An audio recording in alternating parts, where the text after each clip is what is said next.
ang Philippine Ambassador Extraordinary and Plenipotentiary of the State of Israel, si Ambassador Eileen Mendiola.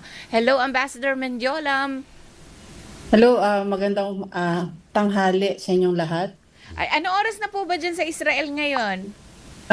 Ngayon, 8:16 ng umaga. Umaga. 8:16 ng umaga. Alas Oo, 2:16 naman po ngayon dito sa Pilipinas. Ayan, Ambassador.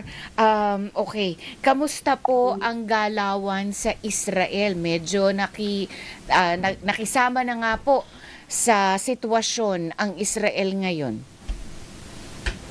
Actually, katatapos lang ng attack ng Israel dito, ng Iran dito, no? So kalalabas lang namin sa shelter. For us, it's back to normal ulit, no?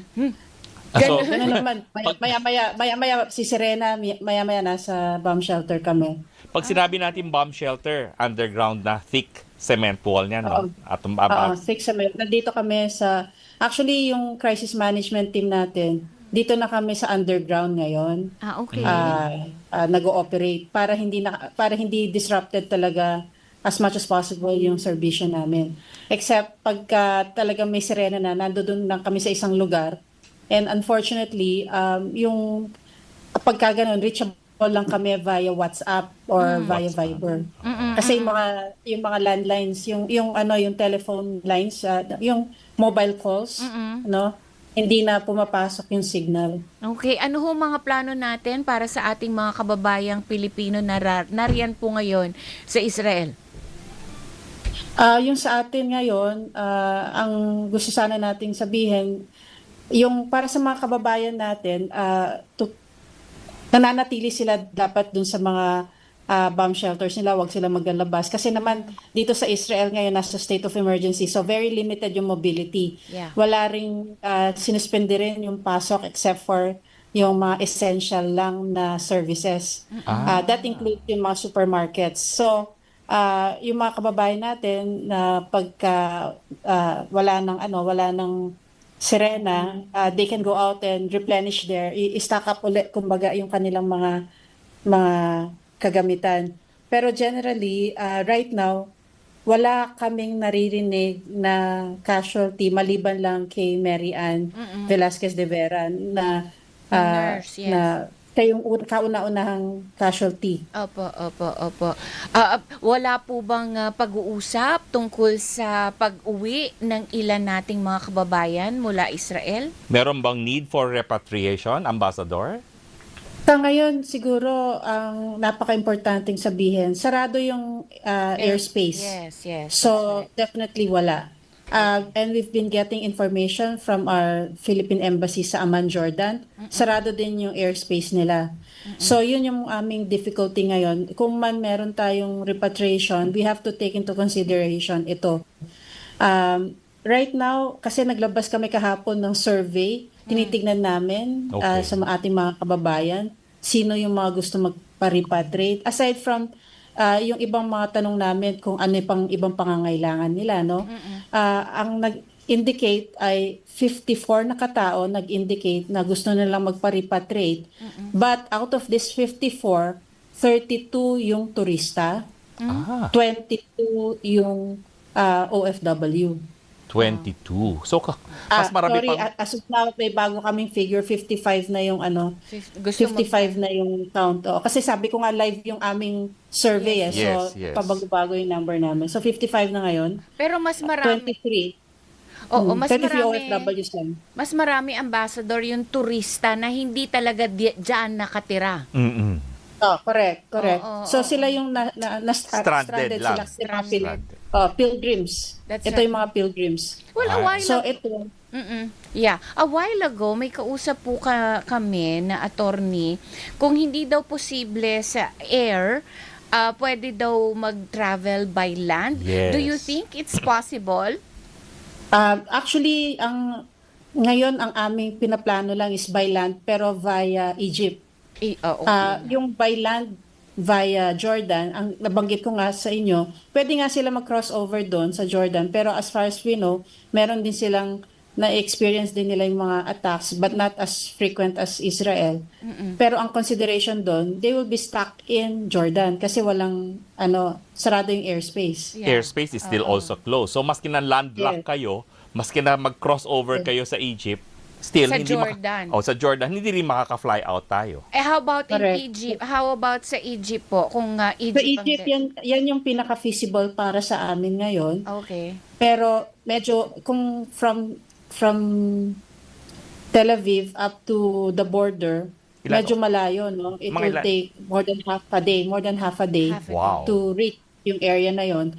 Tapos we have, sabi ko nga dun sa mga ibang, pag nag-uusap kami, sabi ko sa team, I want to make sure na yung dadaanan na ruta ng ating mga kababayan kung ililikas natin sila pa Egypt, siguraduhin iwasan yung mga military bases. So, yun yung napaka-importante. And I'm in constant conversation with my other counterparts dito, no? Dito sa Israel, yung mga ibang ambassadors na nagbabalak din na kung sakasakaling maglikas ng kanilang mga kababayan, I want to follow yung ruta nila as much as possible. Kasi yun yung we kumbaga kina-crowdsource namin yung information saan pinakamaganda dumaan. Ay, Ambassador, considering the current situation, will that be possible in the coming days? Or kailan kaya magagawa yung travel from Tel Aviv to Egypt para sa mga gustong magpa-repatriate? Especially the stranded tourists. Will that be happening soon? Ang concern din namin kasi kung wala silang visa, we need to work out with the Egyptian side na mag-grant sila ng visa. So hindi like today, hindi pwedeng today din. So despite the situation natin ngayon, Walang emergency. Walang Visa. Despite the situation, visa is Actually, still nung sa- required. actually no Saturday pa nagpadala na kami ng notice. We're working together with our embassy in Cairo naman. Pero we don't do it in one day. Okay. You Curious- don't get the permission in one day. No. Curious ako, Ambassador. For example, nagserena. How soon after nagserena o nagsiren, meron tayong initial assault na mararamdaman? Meron ba tayong time to go into the shelter? May time, mga 5-8 minutes, 10 minutes tops. Hindi mahaba. Pero kaninang madaling araw, mga 2:30 yon siguro, no? May mga 3 o'clock, no? May narinig kaming mga loud bangs. Okay. So, papaidlip na sana kami. Tapos, akala namin, dito sa embassy, akala namin may nagkalabog lang ng pinto sa upper floors. Tapos, na-realize ng team members, teka, bomba yon. So, walang sirena, nothing at all. Oh. That was So, we even had to call people up. Mag-shelter kayo, walang paunang abiso. So, maski na nasa shelter kayo, Ambassador, meron bang signal to do WhatsApp and all the social media WhatsApp. messaging? Oo, Kaya naman. Sa SOCMED at saka yung mga Telegram, yan. Opo. Meron lahat yan. Still working naman. WhatsApp. Working. Basta internet kasi okay yung internet connection namin dito. Kung hindi It's ba only yung Communication yung line. normal na tawag. Yeah. Landline. Pag tinawagan mo, yung mobile phone, yung mismong telephone number, doon kami nagkakaproblema. Ay, Makapal kasi makapal yung mga Walls, pader. So, protection. hindi pumapasok yung signal. Yung mesh. Ambassador, may report na po ba kayo? Bakit walang sirenang nangyari kanina madaling araw? Actually, ang sinabi nila parang negligible kasi siya. So, hindi na nila ginising yung... Ha? Parang malinggit lang na pagsabog. Malinggit lang, pero... Pero ramdam na ramdam nyo sa shelter kayo, akala nyo nasa ibabaw lang ninyo. Have you gone out on to the streets, Ambassador? Nakita nyo na po ba ang epekto ng mga airstrikes na ito? Actually, sa area ng embassy, wala kaming nakitang pagbabago. I have to take note na hindi kami lumalabas kasi it's part of the protocol ng Homefront Command they discourage people from going out. Okay. Only for those na, yung essentials lang. Bibili ka ng something, di ba? Mag-grocery ka. Pero Yun lang. yung shelter naman natin, Ambassador, kaya naman i-sustain or i-contain ang lahat ng contingency or contingent group ng Filipina Embassy, ang staff. Parang sardinas kami. Ganun ba? Meron naman adequate food provision naman, Ambassador. Kailangan namin mag-food run ngayong araw na to. Oo, nagdi-deplete na kami. Kasi, we all hope na it will not be that long. No? Yeah. Okay. Ay, Ambassador, So, hindi naman po ito ngayon lang naganapan, no? Comparing now from the past bombings na nangyayari dyan sa Israel, how would you rate yung nangyayari ngayon dyan sa inyo? Actually, mas matagal yung period of time na nasa loob kami ng shelter kasi kung minsan naglalas kami ng 1.5 hours sa isang na sunod-sunod kasi yung attacks eh. Opo. Oo. So ngayon Doon sa dati, it's not like that. Oo, dati it's not like So that. medyo mas... Oo. Although Go ahead. Although based dun sa mga initial na reports, it's not as big yung damage so far. so So far. far. So far. Oo. Okay, sige. I hasten take it with a grain of salt kasi hindi pa kami lumalabas. We were supposed to go out today. Kasi meron dapat lakad ang Minister for Foreign Affairs ng Opo. Israel. We were supposed to check a site, no? Pero they canceled last minute. Siguro for na rin, security considerations. Paano yung food run nyo, Ambassador? Hindi ba kailangan nyo na gumawa niyan ngayon, today?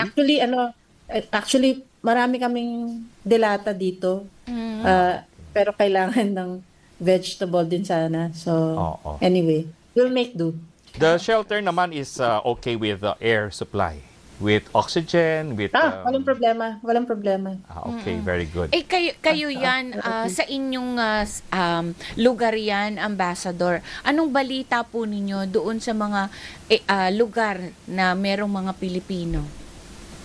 Yung mga ibang kababayan natin, nakasama yung mga iba-ibang category, no? May mga kababayan tayo nagtatrabaho sa mga nursing homes. Mhm. So, yun, equipped talaga with mga shelters. Meron din mga iba na sa mga bahay-bahay nila mismo, nandoon yung shelter. Or nasa basement yung shelter nila. Unfortunately, meron tayong mga kababayan, kagaya ni Mary Ann, na walang shelter yung building kasi luma. So, they have to cross the road going to a community shelter, no? Sa mga community shelters naman, depende din yung category. Meron talaga magaganda na fully stocked up na. So, Pwede niyo po ba kayong... iba-iba yung situation nila. That's right. Pwede niyo po kayong maikwento kahit sandali yung nangyari kay Mary Ann. So, yung nangyari yung pagbomba habang lumilipat sila sa isang building? Crossing to the shelter po ba, Ambassador? Hindi siya, dun sa isang report, they were on the stairs. No? Stairs of? May isang report na ganyan. Stairs of which edifice? Oh, stairs of which building? I don't know. I cannot say decisively. Not kung the yung area. building nila o hindi. Not the area of I work. cannot say. Okay. Ha? Not the area of work, Ambassador. Area of work, no, most likely. Area. Pero I cannot say kung Opo. they were on their way to the shelter or Wala pang yung gano'n. Kasi napaka-sketchy pa ng mga reports ng first Opo. responders. Okay. Sige, Ambassador, meron po ba kayong mensahe para sa mga pamilya ng mga Pilipino, lalo na yung mga turistang na stranded, na nariyan ngayon sa Israel, na narito na ang mga kamag-anak naman ay narito at nag-aalala para sa kanila? Salamat for giving me the chance na para sa mga kapamilya dyan sa Pilipinas, pati na rin sa mga kasamahan natin dito sa Israel. Nandito po yung embassy na handang-handang tumulong sa inyo. Pero ano ho, magtulungan na lang ho tayo kasi may limits din po tayo, lalo na kung nagmamadaling umuwi sana, i-recognize din po na limitado yung movements natin, limitado din yung airspace. So, ang sa amin po, we will try to move you as quickly as we can in a manner na safe ho din Yes. sa inyo. Hindi ho for the sake na malipat, no? We want to be sure na safe ho yung mismo act ng paglipat, yung convoy po, kumbaga. Of course. No? Tapos it's ang repatriation ho hindi ho overnight. It will take some days po before we can fully organize it. And it's not just the embassy doing this. Ang embassy po kasama po natin dito ang OWA, kasama po natin dito ang DMW. Yes. Ang DFA po sa home office. Lahat po yan, we're all working together to make everything happen po as safely as possible and as quickly as it could be managed. Very good. Maraming salamat, Ambassador. Pagdarasal po namin ang inyong kaligtasan at kaayusan dyan sa inyong kanaroroonan sa Tel Aviv at sa iba pang lugar dyan sa Israel. Mag-ingat po kayo, Ambassador. Thank you. Pwede lang manawagan lang, Sige sana. po. Go Sige ahead, po. Ambassador. Go ahead. Sa mga kababayan dito sa Israel, no, dito mismo sa Israel, I'm encouraging everyone kung pwede sumali po kayo dun sa dun sa WhatsApp channel po ng embassy. Philippine Embassy in Israel ang pangalan. Kasi ho dito namin pinupush yung lahat ng up-to-date na information at saka mga panawagan. This is the best way for us to reach you dun sa mga pwede mo natin sabihin baka ho life-saving information. Of course. Di ho ba? Of course.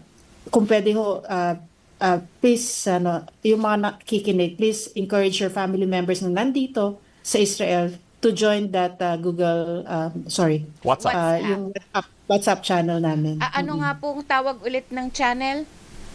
Philippine Embassy in Israel. Philippine Tapos Embassy ho, in Israel. Philippine Embassy in Israel. Tapos I'd like to take the opportunity na rin, Please. yung emergency hotlines ho natin, plus 972-54-466-1188. Kung mamamarapatin ninyo, papadalhan namin kayo ng parang isang social media card. Sure. When you have time, paki-post na lang po para ma-remind po yung mga kababayan natin kung paano po kami ma-reach. Of course, Ambassador, will do immediately after you send the information. Ingat po kayo dyan, ma'am. Okay. Maraming salamat po. Maraming salamat sa inyong lahat. God bless you. Thank Sige you po. Yan po si Thank you po. Ambassador Eileen Mendiola, ang Philippine Ambassador Extraordinaire and Plenipotentiary to the State of Israel.